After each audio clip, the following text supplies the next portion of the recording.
श्रीपादराजम शरणम प्रपद्ये. अध्याय 18. संत रविदास आणि श्रीपादांचं दिव्य मंगल दर्शन.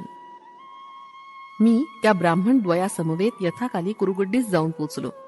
अनंत कोटी ब्रह्मांड नायक असलेले, आदी मध्य आणि अंत नसलेले, चतुर्दश भुवनांचा सार्वभौम असे लीलावतारी भगवान श्रीपाद प्रभू कृष्णा नदीत स्नान करून बाहेर येत होते. त्यांच्या दिव्य मंगल स्वरूपाच्या अकस्मात दर्शनानं आम्ही अगदी भारावून गेलो. त्यांच्या नेत्रांमधून अपार प्रेम, करुणा, वात्सल्य ओसांडून वाहत होतं. ते माझ्या जवळ आले. मी भांबावून जाऊन काय करावं हे मला सुचलंच नाही. ते स्वतःच मला नमस्कार करण्यास सांगत होते. मी त्यांना चरणस्पर्श केल्यावर त्यांनी कमंडलूतील पवित्र जल माझ्या अंगावर शिंपडलं. मी दिग्मूढ झालो. ते आपल्या मधुर वाणीनं म्हणाले, बेटा शंकर भट्ट, मी तुझ्यावर प्रसन्न झालोय. त्या मधुर वाणीचं वर्णन मी शब्दात करू शकत नाही. त्यांची वात्सल्यपूर्ण दृष्टी माझ्यावर पडली आणि मी कृतार्थ झालो. समस्त भूतलावरील आपल्या अनंत शक्तीनं विराजमान असणाऱ्या श्रीपादांनी आपला वरदहस्त माझ्या शिरावर ठेवला. माझी कुंडलिनी शक्ती जागृत झाली आणि मला दिसणारी सारी दृश्य सृष्टी अंतर्धान पावल्यासारखी अनुभूती आली. हजार सागर एकदम येऊन मला आलिंगन देत असल्याचा भास झाला. अनंत शक्तीचा विद्युत प्रवाह माझ्या नसानसांमधून वाहत गेल्यासारखा वाटून मोठा दाह झाला. माझे डोळे आपोआप मिटले गेले. नाडी आणि हृदयस्पंदन दोन्ही थोड्या वेळासाठी थांबले होते. माझं मन निर्विकार आणि निश्चल होऊन अनंत शून्यात हरवलं. माझ्या हृदयातील चैतन्य अनंत अशा विश्व चैतन्यात विलीन झाल्यासारखं भासलं. या अवस्थेत मी अत्यंत आनंदात होतो. त्याचं वर्णन शब्दानं करता येणं कठीण आहे. या अत्युच्च आनंदाच्या अवस्थेत माझ्यातून कोट्यान कोटी ब्रह्मांड, सृष्टी, स्थिती, लय पावत आहे असं मला भासमान झालं. मी यापासून भिन्न नाही असा दृढ विश्वास वाटत होता. मीचा लय झाल्यामुळे मी अव्यक्त अशा आनंदात होतो. हे सर्व मला चित्रविचित्र वाटत होतं. तेवढ्यात श्रीपाद प्रभूंनी आपल्या कमंडलूतील जल मोठ्या प्रेमभावानं माझ्यावर प्रोक्षण केलं आणि मी सहज स्थितीत आलो. संपूर्ण विश्वाचे आदिगुरु असणारे श्री वल्लभ माझ्याकडे हजार मातांचं वात्सल्य डोळ्यात आणून पाहत मंद मंद स्मित करत होते. यवनांना श्री वल्लभाचं दर्शन. माझ्याबरोबर आलेल्या ब्राह्मण द्वयांना श्रीपाद प्रभूंबरोबर बोलणं किंवा पादस्पर्श करण्याचं धैर्य नव्हतं. श्रीपाद स्वामी मला म्हणाले, तुझ्याबरोबर आलेले हे दोघं अपरिचित कोण आहे? मी म्हणालो, प्रभू, आपल्या दिव्य चरणांचं दर्शन घेऊ इच्छिणारे हे दोन ब्राह्मण आहेत. त्यावर प्रभू म्हणाले, हे ब्राह्मण दिसत नाहीत, गोमांस खाणारे यवन दिसतात. खरं का खोटं हे तू त्यांनाच विचार. तेवढ्यात ते ब्राह्मण म्हणाले, आम्ही ब्राह्मण नाही, यवन आहोत, यात संदेह नाही. आम्ही कुराण वाचतो. त्यांच्या या वक्तव्यावर मी स्तंभितच झालो. श्रीपाद वल्लभ नावानं मायावेशानं संचार करणाऱ्या जगतप्रभू श्री दत्तात्रय स्वामींना ओळखणं अनेक जन्माचं पुण्यफल आहे. त्या स्थिर भावात भक्तिभाव संपूर्ण रूपानं वाटणं म्हणजे महद्भाग्यच आहे. गोमातेत सर्व देवता वास करतात. गायी विना घर स्मशानासारखं असतं. श्रद्धेनं गोसेवा करणारे मला खूप आवडतात. गायीचं दूध पुष्टिकारक आणि तुष्टीदायक असतं. ब्राह्मण जन्म घेऊन गोमांस खाणारा शिक्षेस पात्र असतो. यज्ञ या करताना शेळीचं बलिदान दिलं जातं. यज्ञ पशु म्हणून शेळी अथवा इतर पशु सुद्धा त्यांच्या नीच योनीतून विमुक्त होऊन पुढं उत्तम जन्म प्राप्त करतात.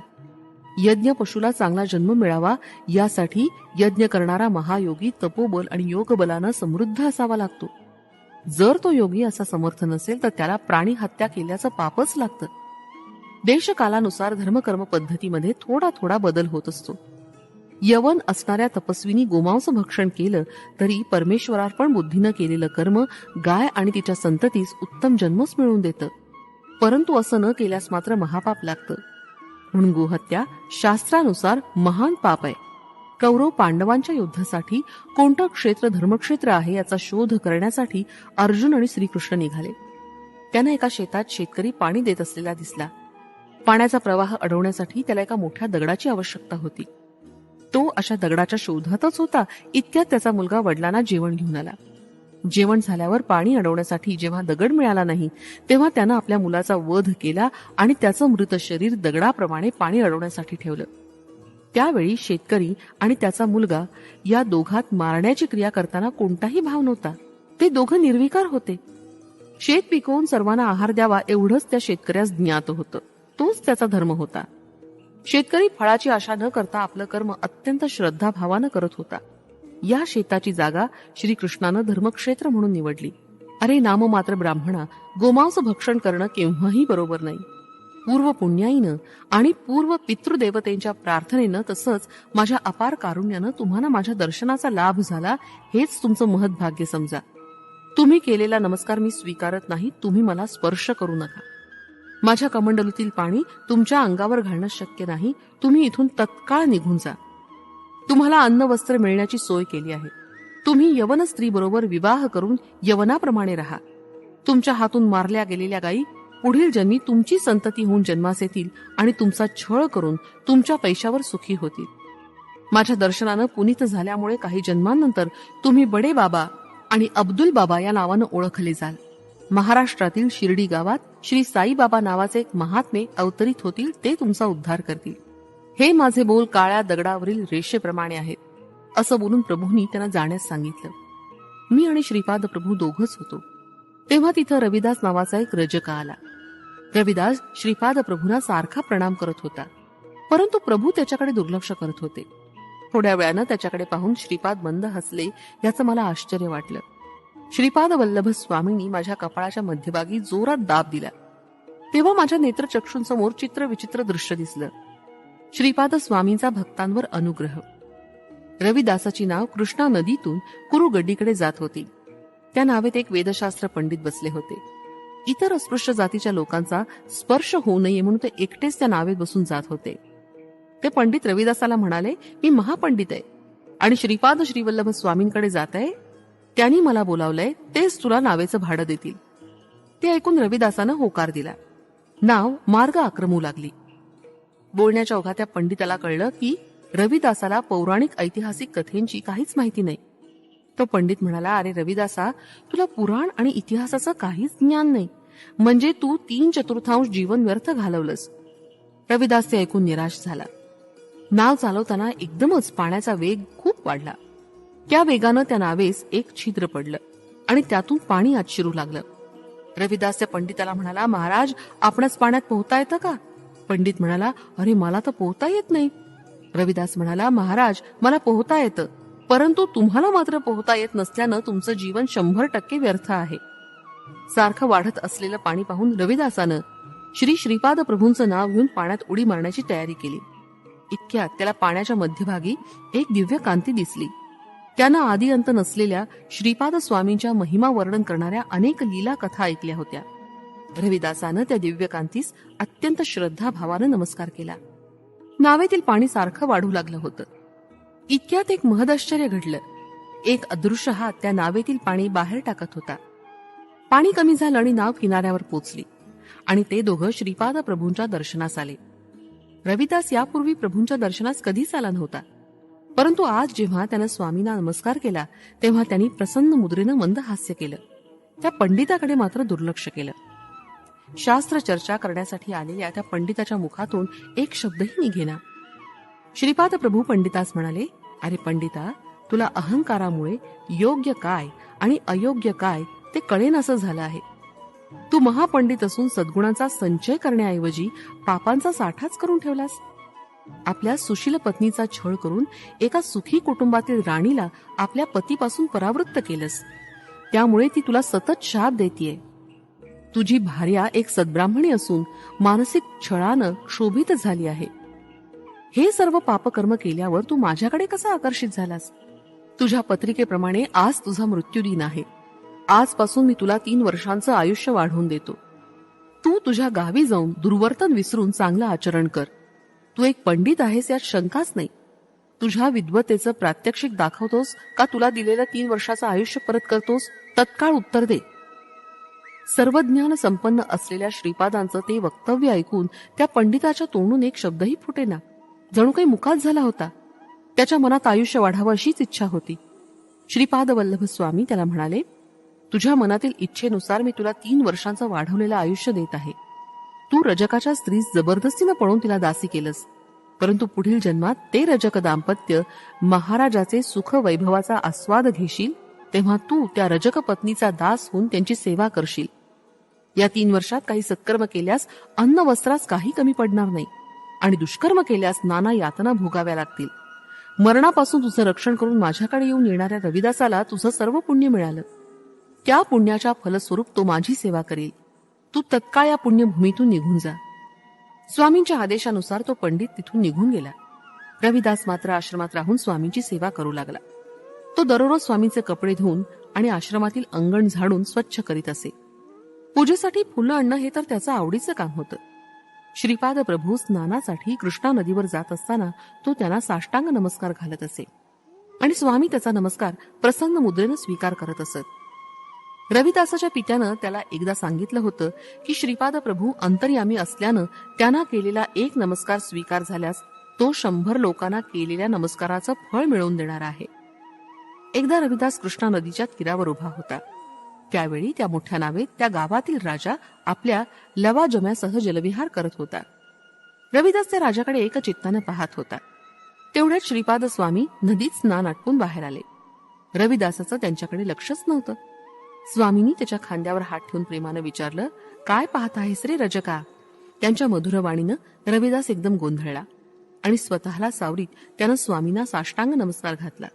स्वामी म्हणाले, त्या राजाच्या वैभवाकडे पाहत होतास ना? रविदासानं होकारार्थी मान हलवली. ते पुढे म्हणाले, तुला राजा होण्याची इच्छा आहे ना?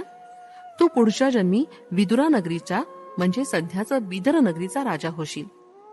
त्यावेळी मी नरसिंह सरस्वती रूपात तुला दर्शन देईन.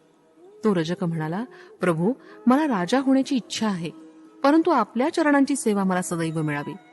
स्वामींनी रविदासाची ही इच्छा पूर्ण केली. तो मृत्यूनंतर यवनकुलात जन्मला आणि यथाकाली तो विदुरा नगरीचा राजा झाला. राज्यवैभव उपभोगून जीवनाच्या उतार वयात त्याला नरसिंह सरस्वती स्वामींचं दर्शन झालं. त्यांच्या कृपेनं त्यास पूर्वजन्माची आठवण झाली आणि तो नरसिंह सरस्वती स्वामींच्या चरणावर नतमस्तक झाला.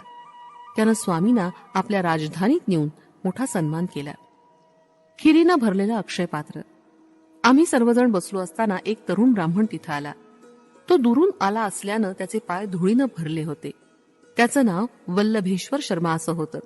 त्याचं गोत्र काश्यप होतं आणि तो अपस्तंभ शाखेचा होता. श्रीपाद प्रभू पिठिकापुरमहून येणाऱ्या भक्तांना आपल्या आत्मीयांची सविस्तर माहिती, त्यांचं क्षेमकुशल विचारित असत. हा सर्वज्ञानी असणारा श्रीपादांचा आवडता छंद होता. वल्लभेश्वर पिठिकापुरमहून आला होता. त्याला स्वामींनी आपल्या नातलगांचे, स्नेहसंबंधितांचं क्षेमकुशल विचारलं. मध्यान्हाची वेळ झाली होती. स्वामींचे शिष्य भिक्षा घेऊन आले होते. इतक्यात काहीतरी घेण्यासाठी स्वामींनी आपला दिव्य हात वर केला आणि एक चांदीचं पात्र हातात घेतलं. त्यात खीर भरलेली होती. तिथं जमलेल्या शिष्यांना खीर वाटून दिली, परंतु ते भांड खिरीनं भरलेलंच राहिलं. श्रीपाद प्रभूंनी शिष्यांनी आणलेली सर्व भिक्षा नदीच्या पाण्यातील जलचरांना देण्याचा आदेश दिला. त्यानुसार रविदास सर्व भिक्षांना घेऊन कृष्णेच्या तीरावर गेला. नदीतील जीवजंतूंना सुद्धा स्वामींचा प्रसाद मिळावा हा त्यांचा संकल्प होता. श्रीपाद श्रीवल्लभ मला वल्लभेश्वराच्या जवळ बसण्यास सांगत होते, परंतु त्याच्याजवळ रविदास बसला होता. माझ्या बाजूस सुब्बण्णा शास्त्री नावाचा एक कानडी ब्राह्मण बसला होता. एक गरीब ब्राह्मण आपल्या मुलीचे लग्नासंबंधी प्रभूंना विचारत होता. प्रभू म्हणाले, मी असताना तुम्हाला काळजी कशाची? जे लोक पापी असतात त्यांनाच भय असतं. प्रभू पुढे म्हणाले, हा वल्लभेश्वर शर्मा तुझा जावई होण्यास अगदी योग्य आहे. सुब्बण्णा शास्त्री त्याला पौरोहित्य शिकवत आहेत. वल्लभेश्वराकडे वळून स्वामी म्हणाले, तुझ्या माता पितरांची अशी इच्छा आहे की त्यांना पिंडदान करावं. श्रद्धाभावानं आणि मंत्रोच्चारासह केलेलं पिंडदान पितरांना पोचतं. पितृदेवतांचा शाप घेणं चांगलं नसतं. गरुड पुराणातील मंत्र उच्चारल्यानंतरच विवाहाच्या मंत्रांचं उच्चारण करावं असं शास्त्रवचन आहे. तसंच विवाह मांगल्यासाठी हळकुंड स्वीकारावं. आज तुम्हाला मिळालेला प्रसाद अत्यंत दुर्लभ आहे. पिठिकापुरमध्ये मल्लादी लोक वेंकटप्पा, श्रेष्ठी महाराज आणि वत्स महाराज नैवेद्यासाठी खीर घेऊन आले. तोच नैवेद्य तुम्हाला प्रसाद म्हणून दिला आहे. ब्रह्मराक्षस, महापिशाच्याच्या बाधेनं पीडित असलेल्या लोकांची बाधा या प्रसादानं तत्काळ निवृत्त होते. दारिद्र्य आणि दुःखानं पीडित असलेल्या लोकांना या प्रसादाचा स्वीकार केल्यानं संपदा आणि अभिवृद्धी लाभते. हे दिव्य भाषण ऐकून माझ्या डोळ्यात अश्रू दाटून आले. सद्गदित झालेल्या कंठानं श्री श्रीपाद स्वामी म्हणाले, या 3 वंशांशी माझा ऋणानुबंध कालातीत आहे. त्यांच्या वात्सल्य भक्तीनं मी त्यांच्या अंकित होतो. मला कुठंही जेवण्यास न मिळाल्यास मी सूक्ष्म रूपानं जाऊन तिथं यथेच्छ जेवण करतो. जे कोणी माझी वात्सल्यपूर्ण भावानं सेवा करतात त्यांच्या घरासमोर मी बाल्य रूपातच खेळत असतो. माझ्या पावलांचा सुमधुर आवाज माझ्या भक्तांच्या हृदयात प्रतिध्वनित होतो. रात्रीच्या वेळी कुरुगड्डी गावात माझ्या संमतीशिवाय कोणी राहू शकत नाही. यक्षिणी, ब्रह्मराक्षस, महापिशाच महाआरतीच्या वेळी आक्रोश करतात. मी त्यांची त्या पिशाच योनीतून सुटका करून नवीन देह प्राप्त करून देतो. देवता, गंधर्व, यक्ष, अदृश्य शक्ती यासारखे उच्च पदास पोचलेले जीव माझ्या दर्शनास येतात. महासिद्ध, महायोगी, तपस्वी महापुरुष माझं दर्शन, स्पर्श व संभाषणाचं भाग्य प्राप्त व्हावं अशी इच्छा मनात धरून अनेक कष्ट झेलून माझ्याकडे येतात. तुम्ही आनंदानं नामरूपाला ओलांडून पुढे जाल, ही श्रीपाद प्रभूंची अनुल्लंघनीय आज्ञा होती. आम्ही शेजारी असलेल्या गावी जाऊन पोचलो. त्या कन्येचा पिता स्वतःच्या घरासमोर वधूवरांना बसून सुब्रमण्यम शास्त्रीकडून मंत्र म्हणून घेत होता. शास्त्रींना विवाह संस्काराचे मंत्र येत होते, परंतु अंतिम संस्काराच्या मंत्रांची त्यांना माहिती नव्हती. श्रीपादांचं ध्यान करून सुब्बण्णा ब्राह्मणांच्या स्थानी बसले. त्यांच्या मुखातून आपोआप मंत्र उच्चारण होऊ लागलं. याचं त्यांना स्वतःलाच आश्चर्य वाटलं. याप्रमाणे सर्व मंत्रोच्चारण झाल्यावर त्या वधूवरांचा विवाह संपन्न झाला. कन्येचा पिता निर्धन आणि होणारा पती गरीब असल्यानं त्यानं मंगळसूत्राऐवजी हळकुंड दोऱ्यांनी बांधून वधूच्या गळ्यात घातलं. विवाहासाठी आलेले ब्राह्मण विवाह संप्रदायानुसार न झाल्यानं निंदा करत लग्न मंडपातून निघून गेले. वल्लभेश्वराला आई वडील नव्हते. मुलीची आई, वडील, पुरोहित आणि मी असे 5 लोकच लग्नास उपस्थित होते. विवाहानंतर नवदाम्पत्यासह आम्ही श्रीपाद स्वामींच्या दर्शनासाठी गेलो. श्रीपाद स्वामींनी आम्हाला आशीर्वाद देऊन आनंद व्यक्त केला आणि आम्हास त्यांच्या समवेत थोडा वेळ ध्यानधारणा करण्याची अनुज्ञा केली. मी ध्यानात बसताच माझ्या डोळ्यासमोर वल्लभेश्वराच्या भविष्यात घडणाऱ्या घटनेचं एक एक चित्र येऊ लागलं. वल्लभेश्वर एक व्यापारी झाला होता.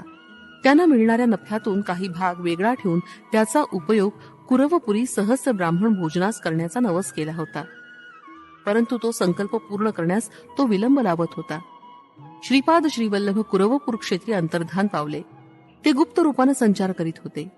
कुरवपूर या क्षेत्री प्रभूंच्या पादुका मात्र होत्या. वल्लभेश्वरानं धन संपादन केलं आणि ते घेऊन तो कुरवपुरी आपला संकल्प पूर्ण करण्यासाठी येण्यास निघाला. मार्गात त्यास 4 चोर यात्रिकांच्या वेशात भेटले. थोडं अंतर बरोबर चालल्यावर त्या चौघांपैकी एका चोरानं वल्लभाचार्यांचा वध केला आणि त्यांच्या जवळील धन घेण्याचा प्रयत्न करू लागला. तितक्यात श्रीपाद प्रभू तिथं त्रिशूलधारी यतीच्या वेशात प्रकट झाले. वल्लभेश्वर चोरानं मारण्यापूर्वी श्रीपाद स्वामींच्या ध्यानात मग्न होता. आपल्या भक्ताचं रक्षण करण्यासाठी प्रभू तत्काळ धावून आले होते. त्यांनी 3 चोरांना आपल्या त्रिशूलानं मारून टाकलं. चौथा चोर अत्यंत केविल बाणासुरात स्वामींना म्हणाला, महाराज मी चोर नाही. दयावंत प्रभूंनी त्या चौथ्या चोरास अभयदान देऊन विभूती दिली आणि म्हणाले, वल्लभेश्वराचं शिर आणून त्याच्या धडास जोडून ठेव. त्याप्रमाणे ठेवताच स्वामींनी त्या मृतदेहाकडे अमृत दृष्टीनं पाहिलं. दुसऱ्या क्षणीच वल्लभेश्वराला नवजीवन प्राप्त होऊन तो झोपेतून उठून बसल्यासारखं उठून बसला. त्या चौथ्या चोरानं वल्लभेश्वराला झालेला प्रकार सांगितला. त्याला झालेल्या आनंदाला सीमा नव्हती. श्रीपाद प्रभूंचे प्रत्यक्ष दर्शनाचे भाग्य न लाभल्यामुळे मात्र त्यास वाईट वाटले. वल्लभेश्वरामुळे श्रीपाद प्रभूंचं दर्शन घडल्यानं तो चौथा चोर अत्यंत आनंदित होता. वल्लभेश्वर कुरवपुराला येऊन पोचला. त्यानं 1 सहस्त्र ब्राह्मणांऐवजी 4 सहस्त्र ब्राह्मण भोजनाची आराधना केली होती. श्रीपाद स्वामींचं विराट स्वरूप. आम्ही सर्वजण डोळे झाकून ध्यानात बसलो होतो. मला वल्लभाचार्यांच्या भविष्यात घडणाऱ्या घटनेचं चित्र दिसत होतं. तितक्यात डोळे उघडण्याची श्रीपाद प्रभूंनी अनुज्ञा दिली. ते म्हणाले, कोणतंही कार्य अकारण होत नाही. प्रत्येक कर्मासाठी काही ना काहीतरी कारण असतंच. सृष्टीचे विधान चित्र विचित्र आहे. निर्गुण निराकार असा मी तुमच्यासाठी साकार रूपात अवतरित झालो आहे. हे पाहून तुम्हाला आश्चर्य वाटेल. परिमित आणि अवधूत नसलेला मी तुम्हाला परिमित आणि अवधूत असल्याचा भास होतो व तसा अनुभव सुद्धा येतो. हा फार गुंतागुंतीचा विषय आहे. सर्व शक्ती माझ्या स्वाधीन आहेत. या अनंत कोटी ब्रह्मांडात प्रत्येक अणुरेणूमध्ये मीच भरून राहिलो आहे. अणुरेणूंना एकत्र करून ठेवणारा संकल्प स्वरूप मीच आहे.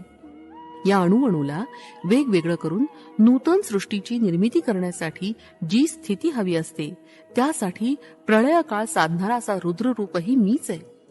हे ज्ञान आणि हे अज्ञान याचा तुम्हाला बोध करून सर्व जीवांस अनेक प्रकारची माया करून त्याच सर्वांना बंदिस्त मीच करतो. जेव्हा जेव्हा भक्त आर्ततेनं माझी प्रार्थना करतात आणि मला सहाय्यासाठी बोलवतात, तेव्हा तेव्हा मी सहस्त्र बाहूंनी त्यांचं रक्षण करतो. हे माझं अनादि तत्वही मीच आहे. प्रत्येक जीवमात्रात व्यापून असलेला मी तोच मी. अशा मी मध्ये असलेल्या शक्तिमत्व, सर्वज्ञता, सर्वांतर्यामित्व तुमच्या दृष्टीला दिसत नसल्यानं तुम्ही भ्रमित होता. याचा तुम्हाला अनुभव येऊन तुम्ही मला व्यक्त स्वरूपात पाहिलं तर आश्चर्य वाटण्यासारखं काही आहे का? परब्रह्म स्वरूप असलेले श्रीपाद प्रभू या प्रकारे समजावून सांगत असताना घंटानाद ऐकू आला. सगळे आश्चर्यकारक मनस्थितीत असताना तो घंटानाद शांत झाला. आम्ही सर्वजण बसलो असताना श्रीपाद प्रभू म्हणाले, श्रीपाद श्रीवल्लभांचा हा अवतार फळ देणारा महान अवतार आहे.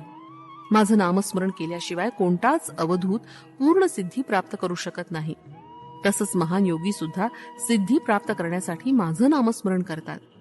हे वल्लभेशा, तुझे आईवडील लवकरच निवर्तले आणि तुझ्या नातेवाईकांनी तुला दुर्मार्गाला लावून तुझी सर्व संपत्ती हिरावून घेऊन तुला भिकारी केलं हे आम्हाला ज्ञात आहे. त्या नातेवाईकांची मुलं सुद्धा तुझ्याशी वैरभावानं वागतात हे आम्ही जाणतो. तुझे ते दुष्ट नातेवाईक पुढील जन्मात चोर बनले. तू धन घेऊन कुरुगड्डीस येत असताना त्या चोरांनी तुझं धन लुटून तुला मारून टाकलं. तू आमचं स्मरण करताच आम्ही तिथं प्रकट होऊन आमच्या त्रिशूलानं 3 चोरांचा वध केला. चौथा चोर आम्हा शरण आला. त्याचा दोषही अत्यंत कमी असल्यानं आम्ही त्याला जीवनदान दिलं. श्रीपाद प्रभूंचं हे वक्तव्य ऐकून वल्लभाच्या पत्नीच्या डोळ्यात पाणी आलं. ते पाहून श्रीपाद प्रभू म्हणाले, हे माते, प्रत्येक स्त्रीमध्ये आम्हास जन्म दिलेल्या अखंड सौभाग्यवती सुमती महाराणीच दिसते. त्या महान मातेच्या कुशीमध्ये नेहमीच आम्ही बालकच असतो. तू दुःखी होऊ नकोस. मी दिलेलं हळकुंड जपून ठेव. तुला या हळकुंडामुळे सदैव सौख्य लाभेल. तू अखंड सौभाग्यवती राहशील. आमचं हे वचन काळ्या दगडावरील रेषेप्रमाणे अटळ आहे. त्याला सृष्टीतील कोणतीच शक्ती बदलू शकत नाही. मला गायत्री मंत्राचा उपदेश करणारे माझे प्रथम गुरु माझे पिताच असून त्यांचं नाव चिरकाळ टिकून राहील. आमच्या पुढच्या अवतारात नरसिंह नावाबरोबर सरस्वती नाव जोडून नृसिंह सरस्वती असं नाव आम्हास लाभणार आहे. आमचे आजोबा बापनाचार्युलू यांचं नाव सुद्धा अजरामर करण्याचा आमचा मानस आहे. नृसिंह सरस्वती अवतारात आमचं रूप आमच्या आजोबांसारखंच असेल. आमचे आजोबा माझे दुसरे गुरु होते. त्यांच्याकडे वेदशास्त्राचा अभ्यास केला. तुम्ही पाहत असलेली ही घंटा एकेकाळी आमच्या आजोबांच्या घरात होती. ती माझ्या संकल्पानं अनेक प्रदेशात फिरून आली आहे. ती भूमीतील भुयारी मार्गानं सुद्धा जात असे. हे शंकर भट्टा, तू रचना करीत असलेल्या तेलुगू भाषेतील श्रीपाद श्रीवल्लभ चरित्रामृतातील 18वा अध्याय इथे संपत आलाय.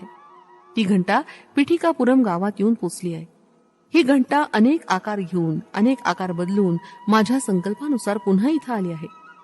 आमच्या आजोबांच्या स्वतःच्या घरात माझ्या महासंस्थानाची स्थापना होईल.